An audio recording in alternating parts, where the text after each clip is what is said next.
الحمد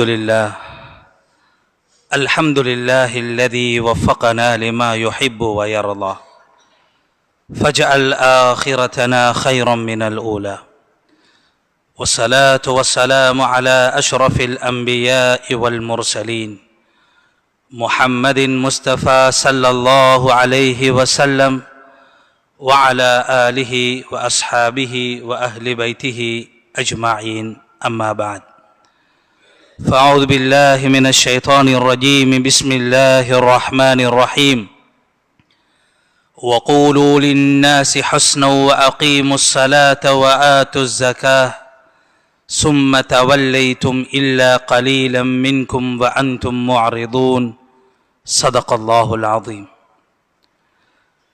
சர்வ புகழும் புகழ்ச்சியும் எம்மை படைத்து பரிபாலிக்கும் ரப்புல் ஆலமீன் ஏகநாயன் அல்லாஹ் சுபஹானஹு வ தஆலா ஒருவனுக்கே உரியன.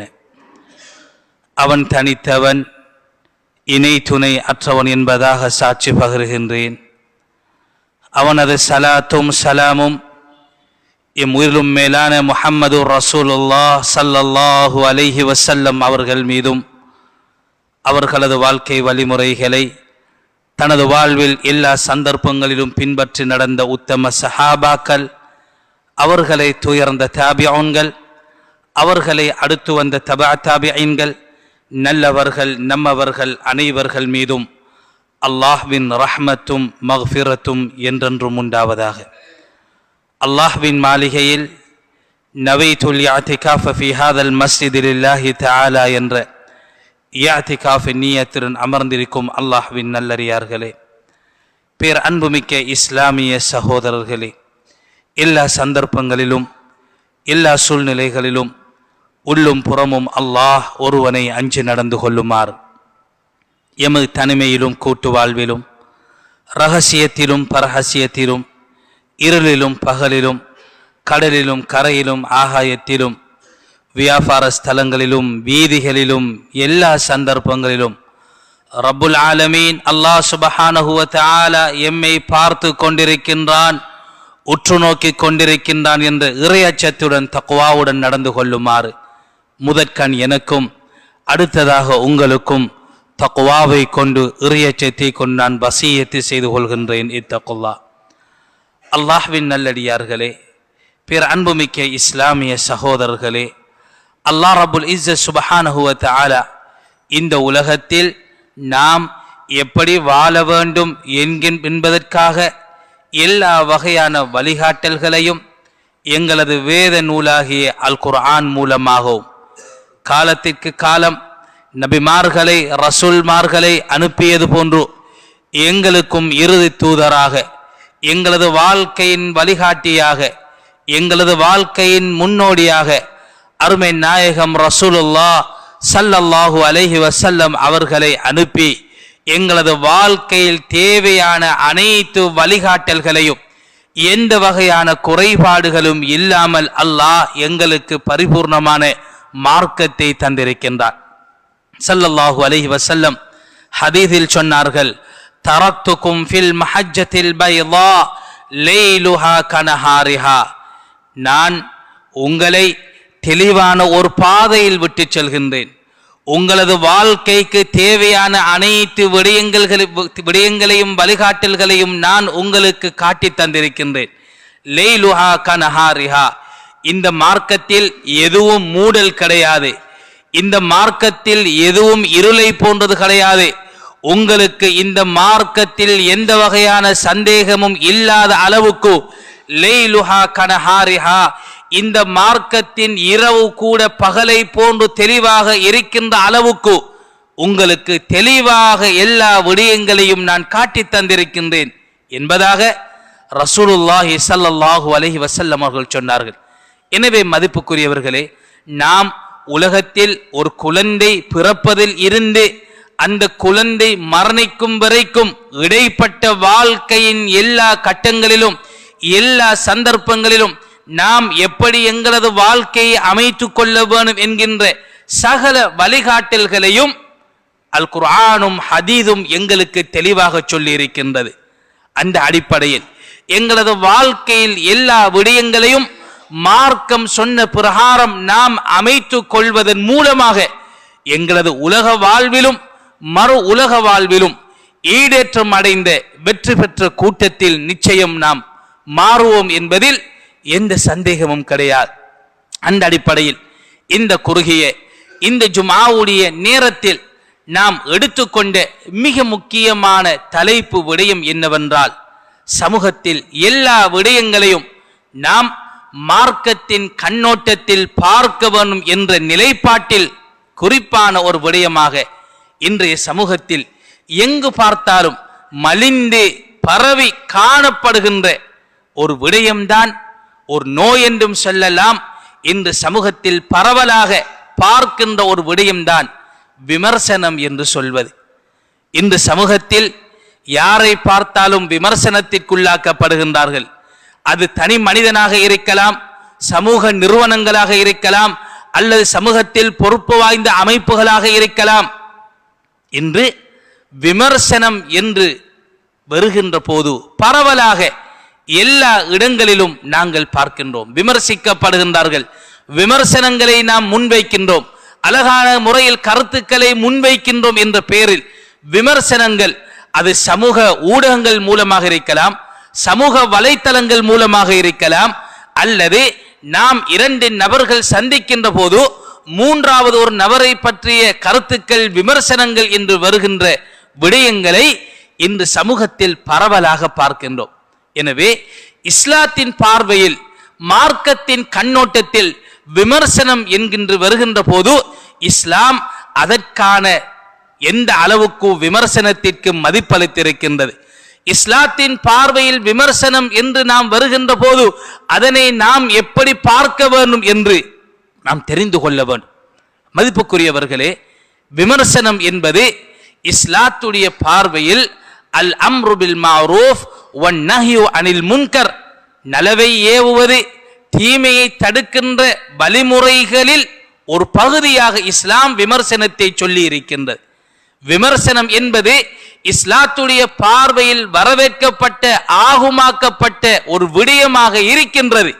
என்றாலும் இஸ்லாம் எதிர்பார்க்கின்ற விமர்சனம் என்பது எப்படி அமைய வேண்டும், இஸ்லாம் சொல்லுகின்ற ஷரியா சொல்லுகின்ற அந்த வரையறைக்குட்பட்டதாக எங்களது விமர்சனங்கள் இருக்கின்றதா என்பதைத்தான் நாம் சிந்தித்து பார்க்கவன். மார்க்கம் சொல்லுகின்ற ஆதாபுகளை பேணி, மார்க்கம் சொல்லுகின்ற வழிமுறைகளை பேணி நாம் விமர்சனங்களை முன்வைக்கின்ற போது, நாம் எங்களது கருத்துக்களை முன்வைக்கின்ற போது, எங்களது கருத்தாடல்களை நாம் மேற்கொள்கின்ற போது நிச்சயம் அது ஒரு இபாதத்தாக, நன்மையை ஏவி தீமையை தடுக்கின்ற ஒரு விடயமாக மாறுகின்றது என்பதாக இஸ்லாம் தெளிவாக சொல்லுகின்றது. அதற்கு மாற்றமாக நாம் நினைத்த பிரகாரம் கருத்துக்களை சொல்லி, அல்லது ஒரு தனி மனிதனை காயப்படுத்தி, அல்லது சமூகத்தில் இருக்கின்ற அந்த பலம் வாய்ந்த நிறுவனங்களை அமைப்புகளை பலவீனப்படுத்தக்கூடிய அமைப்பில் விமர்சனங்களை கருத்துக்களை முன்வைப்பதை இஸ்லாம் ஒரு போதும் எங்களுக்கு அனுமதிக்காத ஒரு விடயம் என்பதை நாம் நினைவில் நிறுத்திக் கொள்ள வேண்டும். மார்க்கம் சொல்லுகின்ற வழிகாட்டல்கள் உட்பட்டதாக, ஷரியா சொல்லுகின்ற வழிமுறைகளை பின்பற்றியதாக எங்களது விமர்சனங்கள் இருப்பதை இஸ்லாம் அழகான முறையில் வரவேற்கின்றது. முதலாவதாக நாம் பார்க்கின்ற போது எப்படிப்பட்ட விமர்சனத்தை இஸ்லாம் விரும்புகின்றது? முதலாவது நிபந்தனை ஐயகூன நிய்யத்து ஹாலிஸன் லில்லாஹி தஆலா. நாம் விமர்சனங்களை முன்வைக்கின்ற போது, கருத்துக்களை முன்வைக்கின்ற போது, அது தனி மனிதனுக்கு எதிராக இருக்கலாம், அல்லது சமூக அமைப்புகளுக்காக இருக்கலாம். நாம் நல்ல கருத்துக்களை சொல்லுகின்ற போது அதனது முதலாவது விடயம் எங்களது நியத், எங்களது எண்ணம் அது அல்லாஹ்வுக்காக வேண்டி சமூக நலனை நிறுத்தியதாக, சமூக நலனை முற்படுத்தியதாக எங்களது நியத்துகள், எண்ணங்கள் அது தூய்மையானதாக இருக்க வேண்டும்.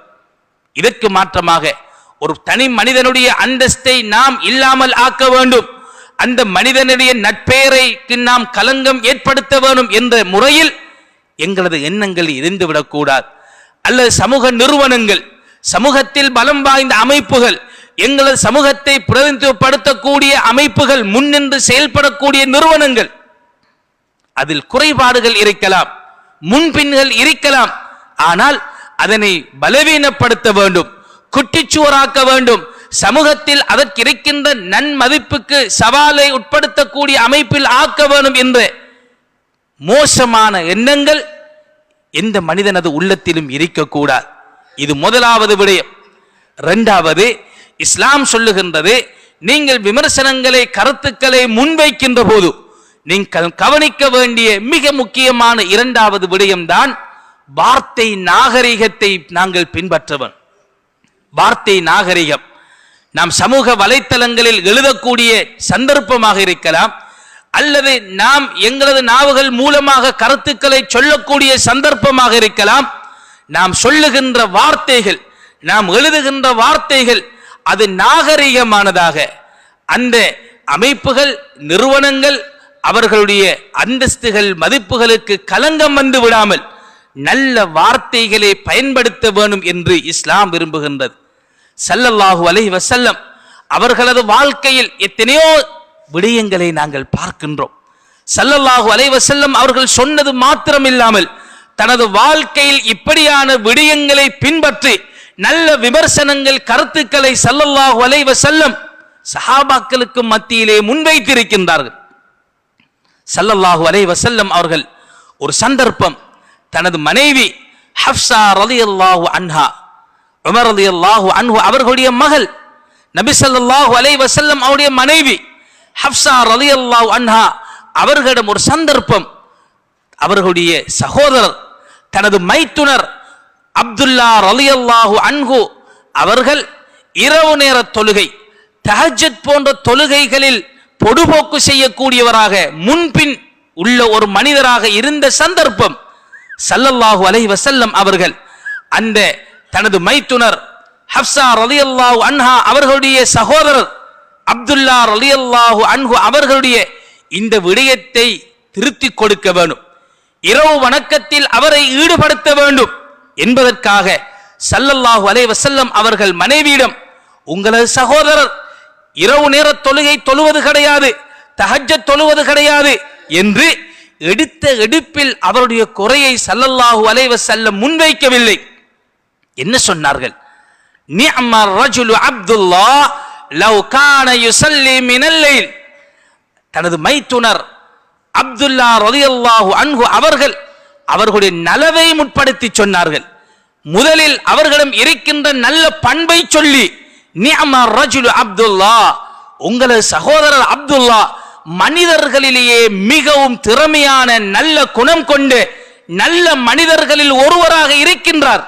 நலவை சொல்லிவிட்டு தொடர்ந்து சொன்னார்கள், லவ் கான யுஸல்லி மினல் லைல், அவர் இரவு நேர தொழுகையில் இன்னும் கூடுதல் கவனம் செலுத்தினால் இன்னும் ஒரு சிறப்பான ஒரு மனிதராக மாறுவார் என்று தவறை திருத்துவதற்கு முன்னால், குறைபாட்டை முன்வைப்பதற்கு முன்னால் அவரிடம் இருக்கின்ற நல்ல விடயத்தை சொல்லி அதற்கு பின்பு இந்த மாற்றத்தை கொண்டு வந்தால் இன்னும் சிறப்பாக இருக்கும் என்று எப்படி விமர்சனத்தை முன்வைக்க வேண்டும் என்கின்ற அழகிய வழிகாட்டலை ஸல்லல்லாஹு அலைஹி வஸல்லம் சொன்னார். நாமும் ஒரு தனி மனிதனுக்கு எதிராக சொல்லுகின்றோம், அல்லது ஒரு சமூகத்தில் பலம் வாய்ந்த பொறுப்பு வாய்ந்த நிறுவனங்களுக்கு எதிராக எடுத்த எடுப்பில் நாம் குறைகளை மாத்திரம் சொல்லாமல் கடந்த கால அவர்களுடைய நல்ல பணிகளை நாங்கள் முதலில் அடுக்க வேண்டும். உங்களது நிறுவனம், உங்களது அமைப்பு இத்தனை வருடமாக ஊரில் இப்படியான நலவுகளை செய்கின்றது, நல்ல பணிகளை முன்னின்று காத்திரமான முடிவுகளை எடுத்திருக்கின்றது. நாங்கள் அதனை வரவேற்கின்ற அதே சந்தர்ப்பம் இது போன்ற சில முன்பின்கள் இருக்கின்றது, தவறுகள் இருக்கின்றது, குறைபாடுகள் இருக்கின்றது. அதனையும் நீங்கள் திருத்திக் கொண்டால் அல்லது அதனுடன் இதனையும் நீங்கள் சேர்த்து கொண்டால் இன்னும் பலமான ஒரு சமூகமாக, ஒரு நிறுவனமாக நீங்கள் மாறுவீர்கள் என்று நல்ல ஆக்கபூர்வமான தட்டி கொடுக்கின்ற முறையில் எங்களது விமர்சனங்கள், கருத்துக்களை முன்வைக்கவன். இது ஒரு தனி மனிதனுக்கு எதிராக இருக்கலாம். உங்களிடம் இப்படிப்பட்ட நல்ல விடயம் இருக்கின்றது, நீங்கள் இதற்கு முன்பு இப்படியெல்லாம் நல்ல விடயங்களை செய்து இருக்கின்றீர்கள், நீங்கள் இப்படி ஒரு குறைபாடு உள்ள மனிதராக இருக்கின்றீர்கள், உங்களிடம் இப்படி தவறு இருக்கின்றது, நீங்கள் அதனையும் திருத்திக் கொண்டால் இன்னும் பூரணத்துவம் பெற்ற ஒரு மனிதராக மாறுவீர்கள் என்று அமைப்பில் எங்களது விமர்சனங்கள், கருத்துக்களை முன்வைப்பதைத்தான் இஸ்லாம் விரும்புகின்றது. இன்று நாம் இப்படிப்பட்ட இஸ்லாம் சொல்லுகின்ற இந்த பக்குவப்பட்ட ஒரு சமூகமாக இருக்கின்றோமா என்பதுதான் இங்கிருக்கின்ற மிக பெரும் கேள்வியாக இருக்கின்றது. பண்பாடுகளில் ஒரு வறட்சியை அடைந்த ஒரு சமூகமாக இன்று நாம் மாறிக்கொண்டிருக்கின்றோம்.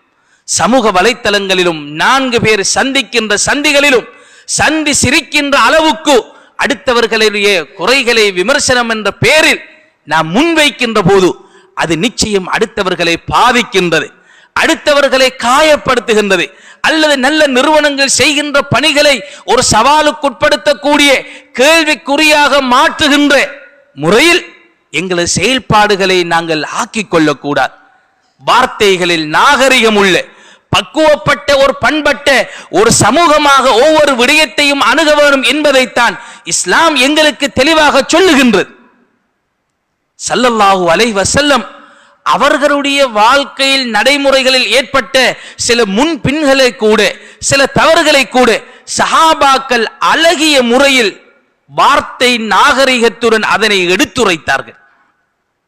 ஒரு முறை ஸல்லல்லாஹு அலைஹி வஸல்லம் அவர்கள் 4 ரக்காத்துகள் கொண்ட ஒரு தொழுகை, அது துஹரோ அஸரோ இஷாவோ, ஒரு 4 ரக்காத்துள்ள ஒரு தொழுகையை தவறுதலாக 2 ரக்காத்துடன் சுருக்கி சலாம் கொடுத்து விட்டார்கள்.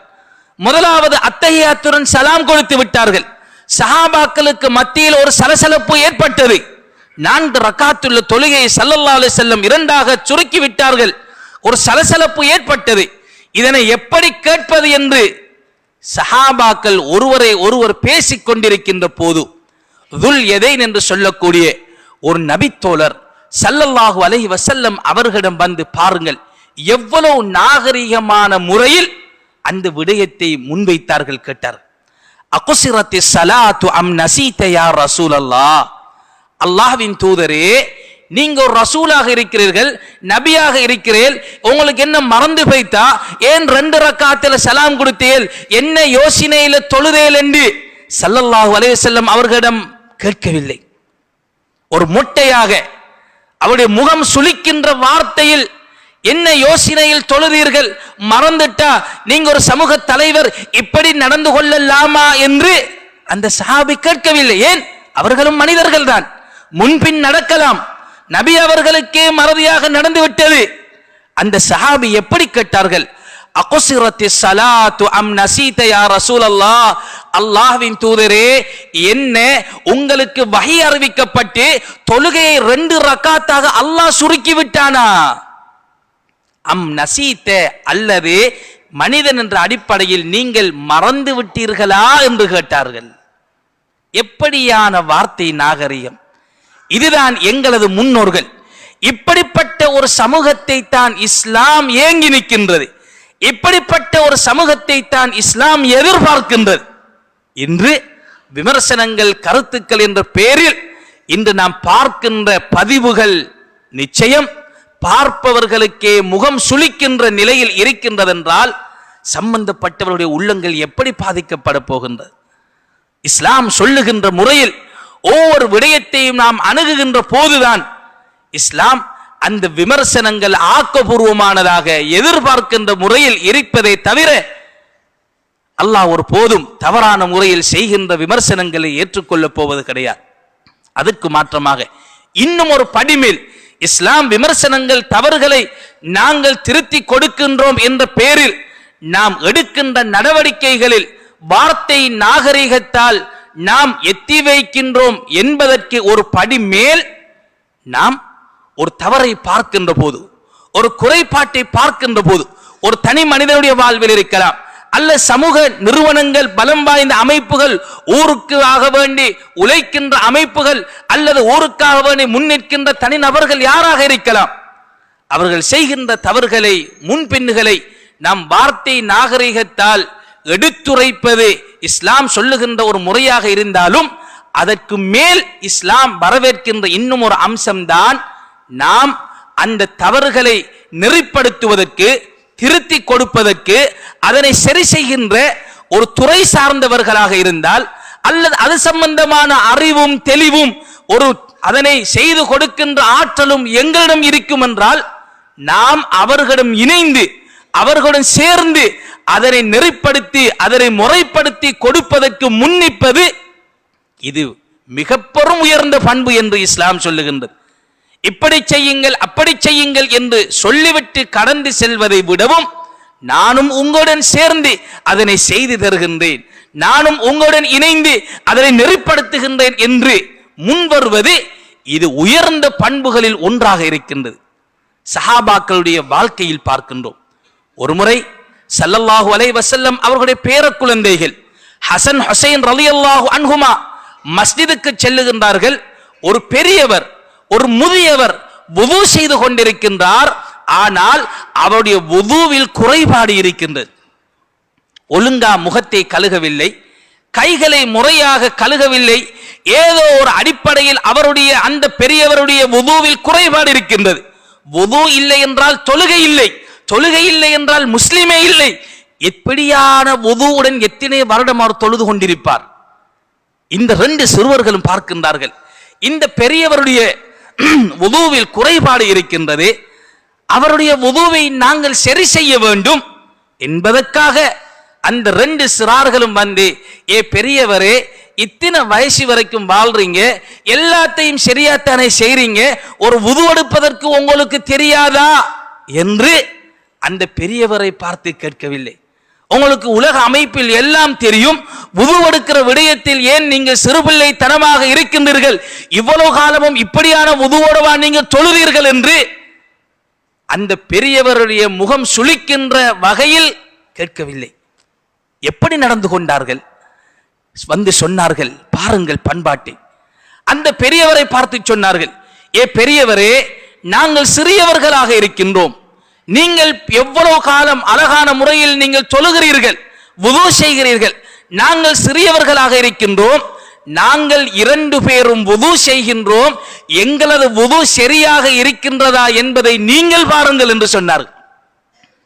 ரெண்டு சிறுவர்களும் ஹசன் ஹுசைன் ரலியல்லாஹு அன்ஹுமா அழகான முறையில் நபி ஸல்லல்லாஹு அலைஹி வஸல்லம் அவர்கள் செய்தது போன்று முறையான வுதுவை பரிபூர்ணமாக எடுத்துக்கொள்கின்ற போது அந்த பெரியவர் அப்பொழுதுதான் புரிந்து கொண்டார், நான் செய்த வுதுவில் தான் தவறு இருக்கின்றது, இந்த சிறுவர்கள் செய்கின்ற வுது அது பரிபூர்ணமான வுது என்பதை அன்றுடன் கற்றுக்கொண்டு அந்த பெரியவர் அதற்கு பின்னால் தனது வுதுவை திருத்திக் கொள்கின்றார்கள். அந்த சிறுவர்களும் கடந்து சென்று விட்டார்கள். பாருங்கள் எவ்வளவு அழகான முறையில் ஒரு தவறு அது நெறிப்படுத்தப்பட்டிருக்கின்றது, எவ்வளவு அழகான முறையில் ஒரு மனிதனுடைய குறை மறைக்கப்பட்டிருக்கின்றது. எங்களது முன்னோர்கள் சஹாபாக்கள் சிறுவர்களாக இருந்தாலும் எவ்வளவு முதிர்ச்சியுடன் சமூக பக்குவத்துடன் நடந்து கொண்டிருக்கின்றார்கள். இதுதான் எங்களுக்கு தேவை, இதுதான் எங்களுக்கு தேவை. நாம் ஒரு தவறை சுட்டி காட்டுகின்றோம், ஒரு குறையை திருத்துகின்றோம் என்பதற்காக நாம் முறை தவறி செய்து நாம் ஒரு குறைபாட்டை செய்துவிடக் கூடாது. தவறை திருத்துகின்றோம் என்ற பெயரில் நாம் இன்னும் ஒரு தவறை செய்துவிடக் கூடாது. இஸ்லாம் சொல்லுகின்ற முறையில் தான் தவறுகள் கூட அது திருத்தி கொடுக்கப்பட வேண்டும். முறை தவறி நாம் அடுத்தவருடைய குறைகளை விமர்சனங்களாக செய்கின்ற போது, நாம் விமர்சனம் செய்தாலும் மார்க்கம் சொல்வதற்கு மாற்றமாக செய்கின்ற போது நாம் இன்னும் ஒரு தவறை செய்கின்றோம். அல்லாஹ் சுப்ஹானஹு வ தஆலா எங்களது முன்னோர்களுடைய வாழ்க்கையில் எங்களுக்கு படிப்பினையாக பல சம்பவங்களை ஏற்படுத்தி இருக்கின்றார். ஒரு முறை உமர் ரலியல்லாஹு அன்ஹு அவர்கள் தனது ஆட்சி காலத்தில் இரவு நேரத்தில் தனது ஊரை ஆட்சி எப்படி நடைபெறுகின்றது என்பதை பார்ப்பதற்காக ரோந்து பணியில் ஈடுபடுவார்கள், ஊரை சுற்றி உலா வருவார்கள். ஒரு நாள் உமர் ரலியல்லாஹு அன்ஹு அவர்கள் இரவு நேரம் ஊரை சுற்றி வருகின்ற போது ஒரு வீட்டிற்கு அருகாமையில் வருகின்றார்கள்.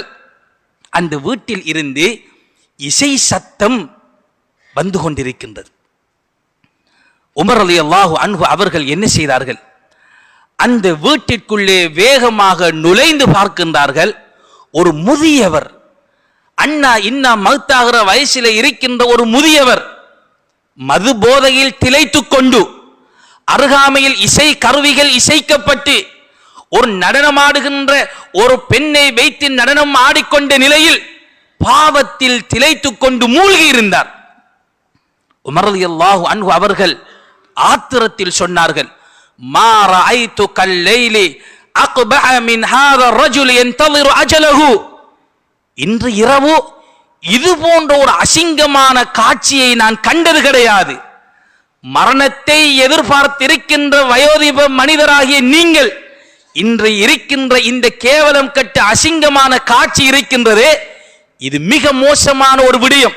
இது போன்ற ஒரு கேவலமான காட்சியை இன்று இரவு நான் எந்த பகுதியிலும் காணவில்லை என்று அந்த மனிதனை பழித்து சொன்னார்கள். உடனே அந்த மனிதன் சொன்னார், ஜனாதிபதி அவர்களே, உண்மையில் நான் செய்தது தவறுதான். நான் மரணத்தை எதிர்பார்க்கின்ற இந்த வயோதிப வயதில் மதுவை அருந்திவிட்டு இசையை கேட்டுவிட்டு நடனமாடுகின்ற பெண்ணை வைத்துக் கொண்டு இருக்கின்ற இந்த சூழ்நிலை, இது ஒரு பாவம் தான், இது ஒரு தவறுதான். ஆனால் நான் செய்தது ஒரு தவறுதான், நீங்கள் இப்பொழுது 3 தவறை செய்திருக்கின்றீர்கள். ஜனாதிபதி திகைத்து போனார். நான் உங்களது தவறைத்தானே சுட்டி காட்டினேன், நீங்கள் செய்த கொலையைத்தானே விமர்சித்தேன், நான் என்ன 3 தவறு செய்தேன்? ஜனாதிபதி கேட்கின்றார்கள். அந்த மனிதர் சொன்னார், ஜனாதிபதி அவர்களே, அல்லாஹ் குர்ஆனில் சொல்லுகின்றான், வலா தஜஸ்ஸசு, நீங்கள் பிறருடைய குறைகளை துருவி துருவி ஆராய வேண்டாம். ஆனால் நீங்கள் எனது வீடு புகுந்து எனது குறையை ஆய்வு செய்து விட்டீர்கள், ஆராய்ந்து பார்த்து விட்டீர்கள். இது ஒரு தவறு. இரண்டாவது, அல்லாஹ் குர்ஆன்ல சொல்றான், வஅத்துல் புயூத மின் அபுவாபிஹா, நீங்கள் இன்னும் ஒரு மனிதனது வீட்டிற்குள் நுழைவதாக இருந்தால் முன் வாயலால், பிரதானமான வாயலால் நீங்கள் நுழைய வேண்டும். ஆனால் நீங்களோ எனது வீட்டில் பின் கதவால் வந்து விட்டீர்கள். எனது குறையை பிடிக்க வேண்டும் என்பதற்காக நீங்கள் மதில் பாய்ந்து வந்து விட்டீர்கள். இது இரண்டாவது தவறு. மூன்றாவது, லா ததுகுலு புயூதன் கைர புயூதிக்கும் ஹத்தா தஸ்தஅனிசு வ துஸல்லிமு அலா அஹ்லிஹா, நீங்கள் இன்னும் ஒரு மனிதனது வீட்டிற்குள் நுழைவதாக இருந்தால் சலாம் சொல்லி உங்களுக்கு பதில் வந்தால் தான் பிறருடைய வீட்டிற்குள் நுழைய வேண்டும். நீங்கள் சலாம் சொல்லாமல் எனது வீட்டிற்குள் வந்து விட்டீர்கள், இது மூன்றாவது தவறு என்று சொன்னான். உமர் ரலியல்லாஹு அன்ஹு அவர்கள் பாருங்கள், அவருடைய மறுபக்கத்தை பாருங்கள். இன்று எங்களுக்கு உமர் ரலியல்லாஹு அன்ஹு சொன்னாலே அவருடைய வீரமும், யா ரசூலல்லாஹ் உடுங்க அவரை கழுத்தை வெட்ட போறேன் என்கிற பக்கம் மட்டும்தான் தெரியும்.